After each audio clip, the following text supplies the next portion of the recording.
कुछ कह रहे हैं सुनते हैं। अध्यक्ष जी, हाँ, ये अपने आप में बहुत ज्यादा मिसलीडिंग है। आप क्षमा करें, आप ऐसा मत कहिए। आप बहुत जिम्मेदार। तो आप तो बताइए ना। मैं बताया दे रहा हूँ। कल जब आप बजट पेश, जब आप इसको मैं बताया दे रहा हूँ। ले रहे थे, मैं 20-21 से बताया दे रहा हूँ। हाँ बताइए। देखिए, 20-21 में जो हमारे ऊपर कर्जा था वो था 5 लाख नहीं, 21-22 6,12,956 रुपए।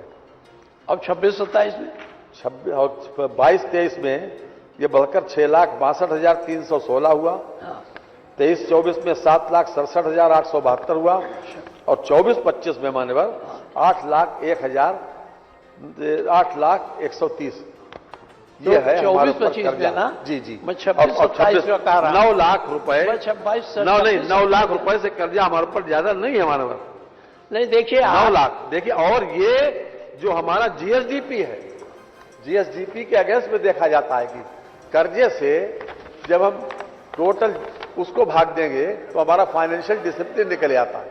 और किसी भी हालत में 9 लाख रुपए का कर्जा हमारे ऊपर है, लेकिन चूंकि हमारी आर्थिक स्थिति प्रमोट हुई है, आर्थिक स्थिति बढ़ी है, वही तो हम आज कर्जे की किस्त, आप फिर मान लिए नहीं, कर्जे की किस्त और कर्जे का ब्याज देने में हम सक्षम है।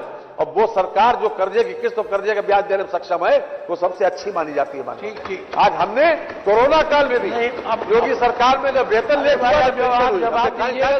दीजिएगा, हमारा समय क्यों कर्टेल कर? आपने अंतोगत्ता स्वीकार किया ना। नहीं, 9 लाख 19 करोड़, ये हम अभी 26-27 कितना मांगे वही बता दीजिए। कर्ज 27% रह गया।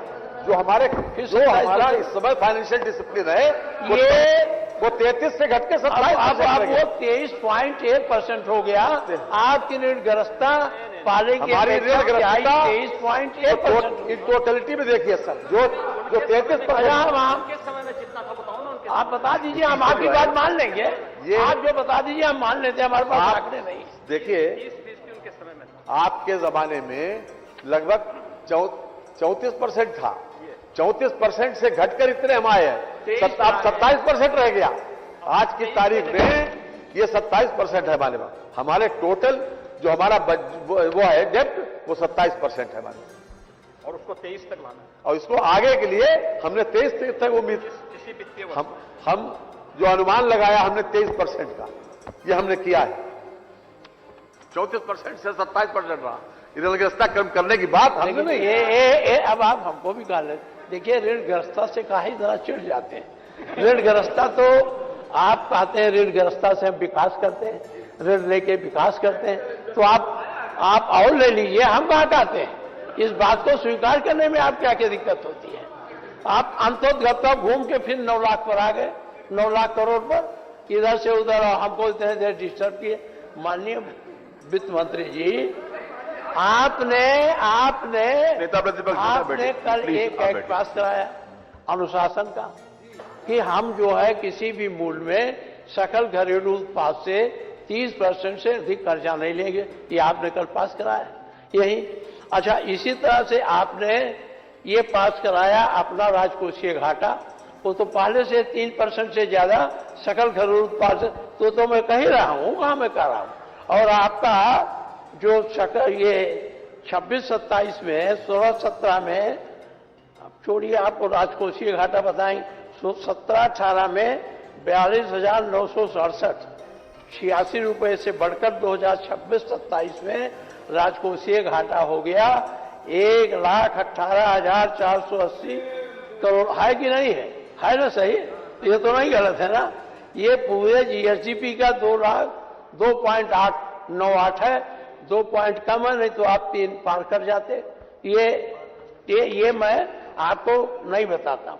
आपने प्रति व्यक्ति आय में कही है, प्रति व्यक्ति आय आपने आपकी बताया 1,20,000 हमारा हो गया, लेकिन वो ठीक है। और प्रदेशों का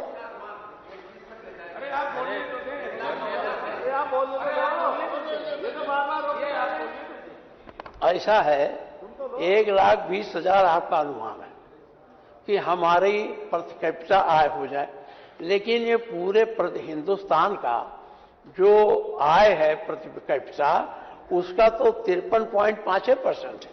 आप उसके बराबर अभी नहीं पहुंच पाए। तो आप मान रहे नहीं पहुंच पाए, लेकिन तब का इतना ढिढोरा पीट रहे हैं, बहुत हो गए, तरक्की कर गए, आय बढ़ा दिया, पता है आप खुद स्वीकार कर रहे हैं। ठीक है, मैं आपको डिस्टर्ब नहीं करूंगा। नहीं ठीक है, हम ज्यादा नहीं करेंगे।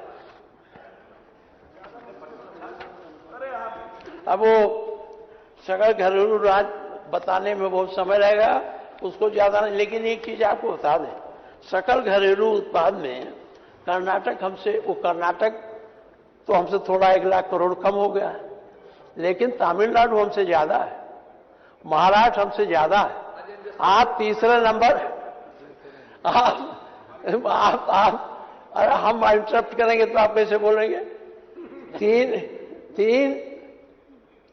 दो प्रदेशों से आप तीसरे नंबर पर आ गए। पिछली बार आपने बताया था कि तीसरी बार पहली बताया था, लेकिन कर्नाटक की आय उस समय ज्यादा थी, कर्नाटक का घट गया, आप 1 लाख करोड़ बढ़ गया, तो आप पूरे हिंदुस्तान में अब तीसरी शक्ति हो गए। जब आप तीसरी शक्ति हो गए तो विकास काम भी ज्यादा होना चाहिए। हम लोग, माननीय मुख्यमंत्री जी, हमारा जो समाजवादी पार्टी का बजट था वो 3 लाख करोड़ कुछ था, लेकिन हम लोगों ने कितने काम किए? हम लोगों ने उसे बहुत काम किया। अब उस कामों की सूची हम नहीं देंगे, क्योंकि आप यहां तो जो बोलने खड़े होते हैं वो वही 12-13 से शुरू करते हैं, ये नहीं किया वो नहीं। लेकिन आपको बताओ, उस पैसे में इकाना जैसा स्टेडियम बना, इकाना उसी में बना था।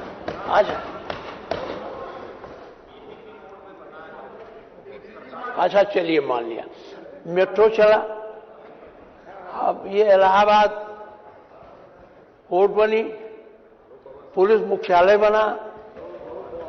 अब हम बहुत, कहां तक हमारे पास 110 लिस्ट है, अगर हम पढ़ेंगे तो बहुत समय लगेगा, लेकिन ये सब उतने पैसे में बना। आप इतना बड़ा बजट लाए हैं, कोई एक बता दीजिए सिवाय एक्सप्रेस वे को छोड़कर कि आपने लोक भवन भी उसी में बना है, जिसमें आप बैठते हैं, लोक भवन उतना ही बजट। आप इतना बजट लिए पिछली बार, कितना बड़ा काम कोई प्रदेश में किसी कोने में क्यों? आप जो बोलेंगे तो आप बता दीजिएगा, मैं वो नहीं कहना चाहता हूं। दूसरी बात है कि पत्रकारिता हो गया, ये हो, अब मैं ज्यादा, आप कितना पैसा आपने जो लिया था उसकी स्वीकृतियां कितनी जारी करी? मानिए, हम आंकड़ा तो नहीं देंगे, लेकिन जितना बजट आपने पिछली बार पास किया, क्या उसकी वित्तीय स्वीकृतियां उन कार्यों के लिए जिलों में गई? नहीं पहुंची। उतना पैसा आप खर्च नहीं कर पा रहे। उसका कारण क्या है? या तो आप कंसोलिडेट में पैसा नहीं है, कंसोलिडेटेड फंड में, अथवा आपका ये आकलन गलत हो गया है। तो बजट बनाते समय उन सारी बातों पर गंभीरता से सोचना चाहिए, जिससे आगे चल करके दिक्कत ना हो। अब मान लीजिए आपने वित्तीय स्वीकृति नहीं, मैं मानता हूं कुछ दिक्कत होती है। कुछ पैसे ऐसे हैं जो राज्य के कर से आपको मिलेंगे, जो केंद्र के से आने हैं, वो केंद्र का पैसा तो आता। चलिए आगे बढ़